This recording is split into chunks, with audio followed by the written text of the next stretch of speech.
IBM সম্পর্কে কতগুলো question practice করব। Let's start. একটি পূর্ণাঙ্গ কম্পিউটার তৈরিতে কোন কোম্পানির অবদান সবচেয়ে বেশি? কারণ পূর্ণাঙ্গ কম্পিউটার তৈরিতে আইবিএম কোম্পানির সবচেয়ে বেশি অবদান। প্রতিষ্ঠাকালীন আইবিএম এর নাম ছিল কি? যখন প্রতিষ্ঠা করছে তখন নাম ছিল হচ্ছে computing tabulating recording company. Computing tabulating recording company নাম ছিল আইবিএম এর যখন প্রতিষ্ঠিত হয়েছিল।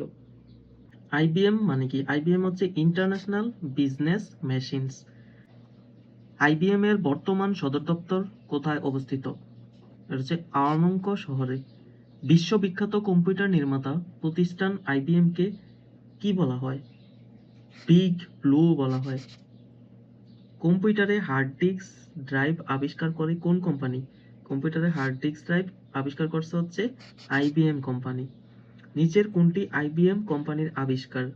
আইবিএম কোম্পানির আবিষ্কার এটিএম কার্ড। অর্থাৎ আইবিএম কোম্পানি হচ্ছে ATM card, hard disk, floppy disk, DRAM, এরপরে ইউপিসি। ডিআরএম মানে হচ্ছে dynamic random access memory, universal product code, UPC এগুলো আবিষ্কার করছে। কত সালে আইবিএম প্রতিষ্ঠিত হয়? আইবিএম প্রতিষ্ঠিত হয় 1924 সালে। What is the form of এটি ইন দ্য আইবিএম পিসি এটি? এটা হচ্ছে অ্যাডভান্স টেকনোলজি। এটি মিনস হচ্ছে অ্যাডভান্স টেকনোলজি।